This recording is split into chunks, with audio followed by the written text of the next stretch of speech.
के लिए हम लोग यहाँ पे आए हुए हैं। क्या बचाना है? कैसे बचेगा? कैसे बचेगा पता है? हम लोग अपने घर पे जो बल्ब लगाते हैं वो 100 वाट का लगाते हैं एक रूम में, ठीक है? अगर हम एलईडी बल्ब लगाएंगे और अगर 5 रूम में 20-20 वाट का लगाएंगे तो क्या फायदा होगा बताओ? ऊर्जा बचेगा तो कैसे बचेगा? 100 वाट का बल्ब से हम जितना रोशनी कंजम्पशन करते हैं उतना हम 20 वाट से भी कर सकते हैं एलईडी बल्ब में, ठीक है ना? तो हमारा ऊर्जा 80% बच गया वहां पे।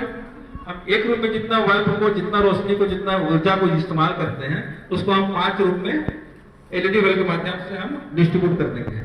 तो हमारा ऊर्जा जिसमें एक रूम में जितना हम यूज कर रहे थे उतना हम 5 रूम में यूज कर सकते हैं। तो हमारा ऊर्जा का कितना बचत होता है?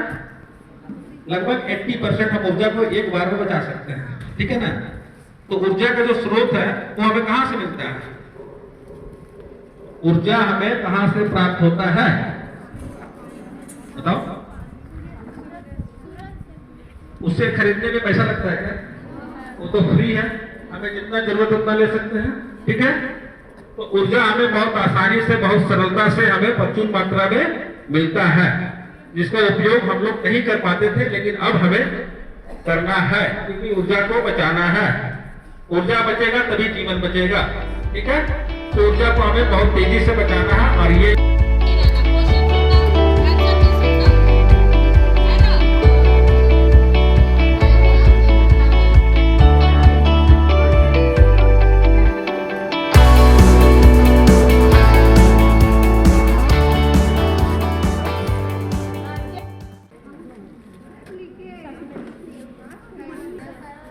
कितने पेज वाला लिखे हैं?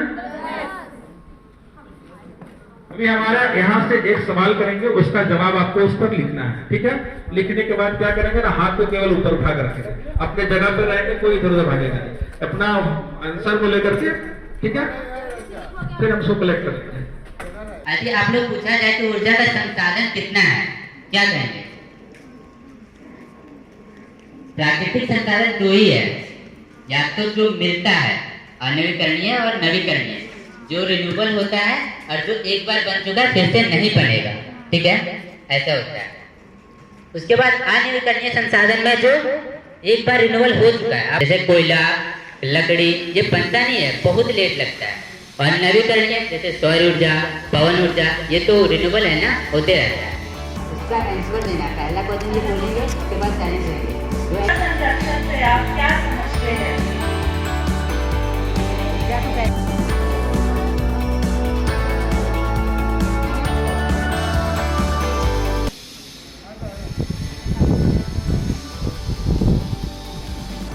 ऊर्जा संसाधन कितने प्रकार के होते हैं?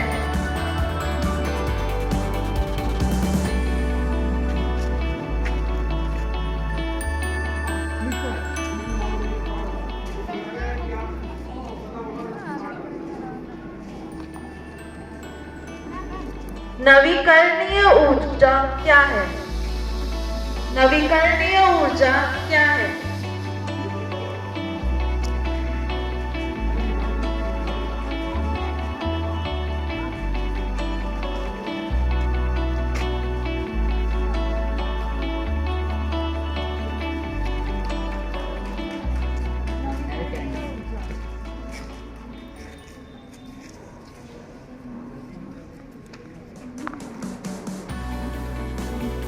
क्वेश्चन 5, नवीकरणीय ऊर्जा के 2 उदाहरण दीजिए।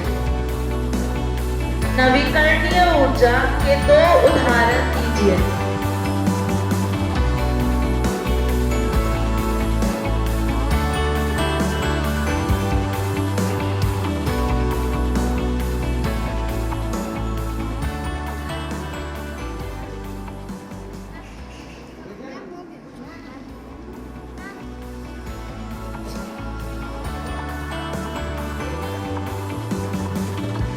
अनवीकरणीय के 2 उदाहरण दीजिए। अनवीकरणीय ऊर्जा के 2 उदाहरण दीजिए।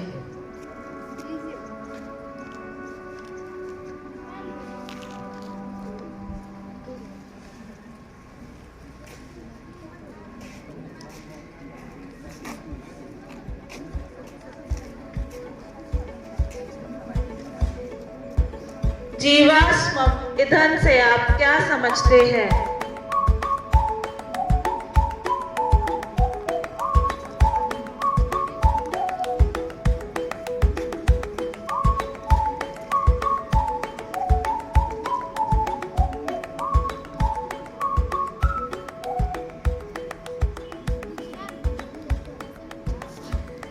नेक्स्ट क्वेश्चन, जीवाश्म ईंधन के दो एग्जाम्पल। जीवाश्म ईंधन के दो उदाहरण। जीवाश्म ईंधन के दो उदाहरण।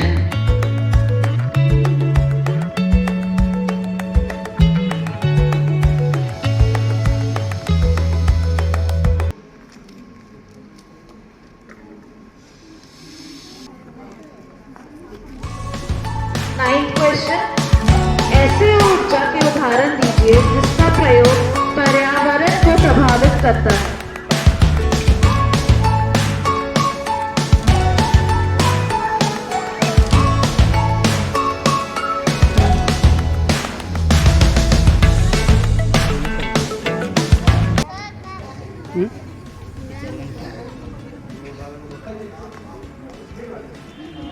बीएड के टीचर्स प्लीज इधर आ जाए।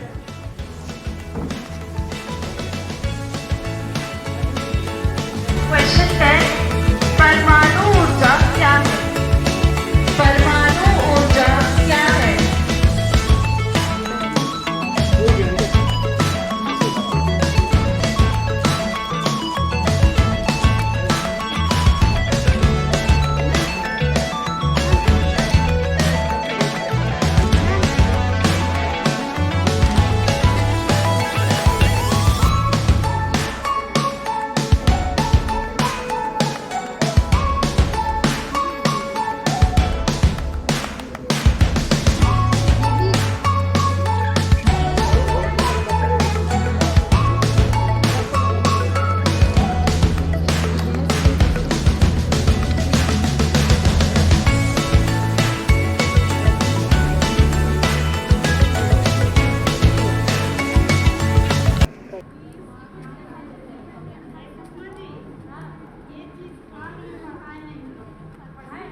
की और समाज सेवी और इस जो वार्ड नंबर 1 क्षेत्र पड़ता है उसका मैं पार्षद हूँ, वार्ड कमिश्नर। और बिरसा स्कूल में आए हैं आज बिरसा उच्च विद्यालय में ऊर्जा संरक्षण सप्ताह के उपलक्ष्य में। और इस उपलक्ष्य में आप सभी यहाँ पे जो बच्चे बैठे हुए हैं और ये जो प्रेम जी हैं और इनके साथ में जो भी सहयोगी हैं और इस स्कूल का जो प्रिंसिपल है सुषमा तिवारी जी और साथ में जितना भी शिक्षकगण है और सभी स्टूडेंट और हमारे साथ आए प्रदीप जी, उपेंद्र जी, सभी को मैं इस शुभ घड़ी में अभिनंदन करता हूँ कि पूरे शहर में और जैसे कि शहर ही क्या मतलब पूरे देश के अंदर में अभी जो परिवर्तन आई है और देश का कई योजनाएं चल रही है केंद्र सरकार का ही जो है हर तरह से पावर बचाने का काम चल रहा है, जिससे कहा है देश में पावर बचेगा तो उस पावर को हम लोग दूसरे जगह लगाएंगे और जिससे कहा है और भी विकास का काम हम लोग कर सकते हैं। तो अभी बस ये सत्र में इतना ही और बाकी इसके बाद में फिर प्रिंसिपल मैम अगर पूछेंगी कोई प्रश्न उसके बाद में फिर हम लोग जवाब देंगे।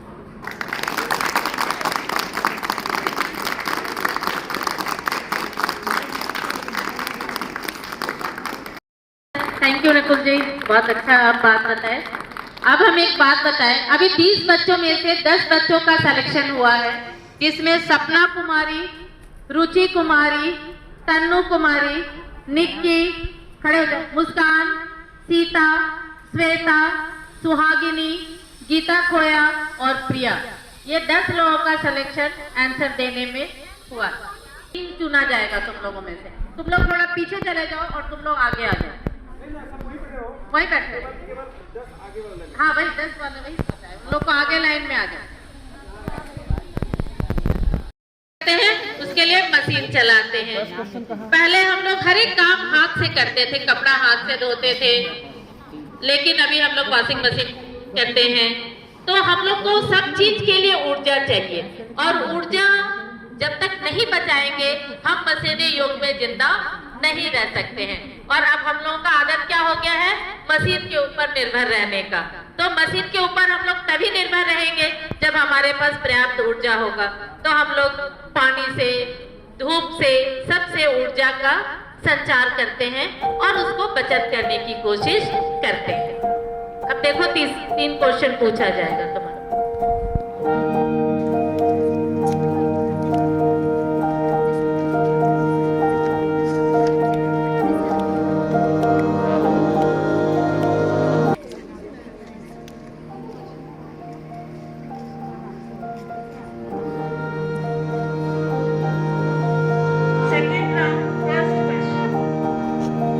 अभी आप अगर कोई कार खरीदने का सोचे तो कौन सा कार लेंगे जो पर्यावरण का भी नुकसान ना पहुंचाए और क्यों?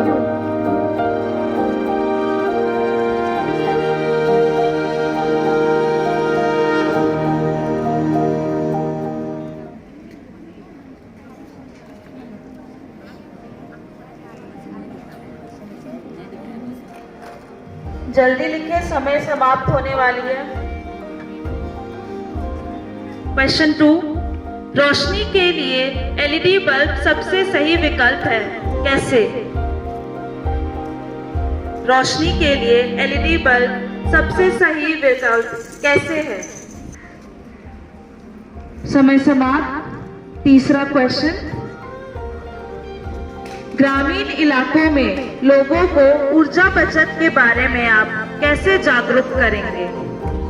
समय समाप्त। आप अपना पेपर मेरे को दे दीजिए।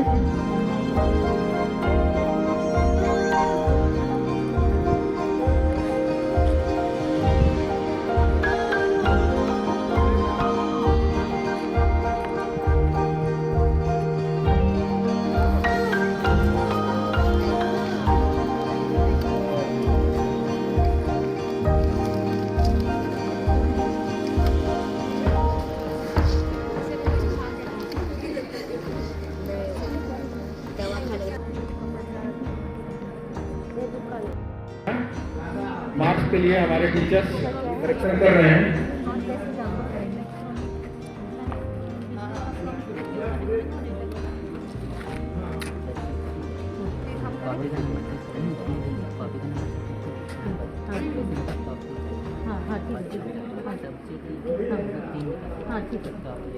ये तो सही नहीं है ना।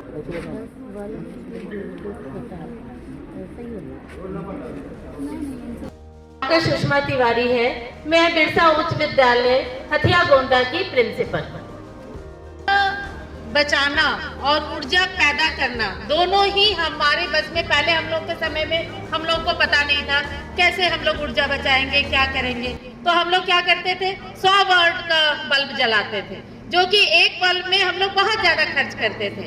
अब धीरे धीरे क्या हो गया, एलईडी बल्ब का आविष्कार हो गया और एलईडी बल्ब में हम जहां 100 में बहुत सारे बल्ब जला सकते हैं और बहुत ऊर्जा बचा सकते हैं। इसकी जानकारी पहले हम लोगों को नहीं थी, लेकिन अभी केंद्र सरकार की बहुत सारी योजना ऐसा है जिससे हमें ये शिक्षा मिलता है कि कैसे हम ऊर्जा को बचाएं और कैसे उसका हम सही उपयोग करें। जैसे पहले वाहन चलाने में पेट्रोल का और डीजल का भी होता था, अब लोग इलेक्ट्रिक से भी गाड़ी चलाते हैं। तो उससे क्या हो रहा है, ऊर्जा हम लोग बचा रहे हैं। और उसमें से हमने 10 शॉर्ट लिस्ट बनाया है। इस 10 में से अभी हम 3 को उसमें से फर्स्ट सेकंड थर्ड चूज करेंगे। तो शॉर्ट लिस्ट में हमने 3 शॉर्ट लिस्ट बना लिया है और ये 3 जो बच्चे होंगे उनका नाम अभी डिक्लेयर नहीं करेंगे हम, आपको इसका नाम बाद में बताया जाएगा। फिर 7वें कार्यक्रम के साथ सारे बच्चों को हम एक मंच पर इनवाइट करेंगे और आप लोग को वहीं पे ही प्राइज डिस्ट्रीब्यूशन किया जाएगा। जो हमारे गणमान्य मंत्री होंगे और हमारे विभाग के अधिकारी पदाधिकारी होंगे और आपके पार्षद साहब भी होंगे वहां पे, जो आप लोग को प्राइज डिस्ट्रीब्यूट करेंगे। ठीक है, आप लोग ताली बजाएं पार्षद साहब के लिए।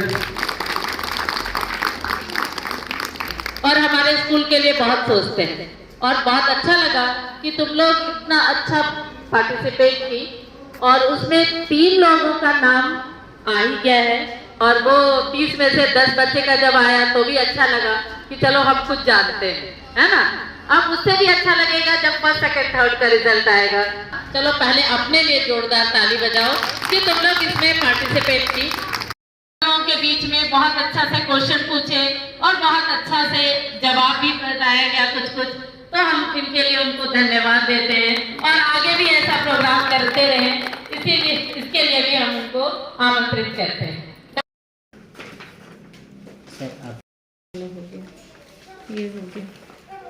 खबर करेंगे उस सारे स्कूल का बच्चे वहाँ पर आएंगे। राष्ट्रहित में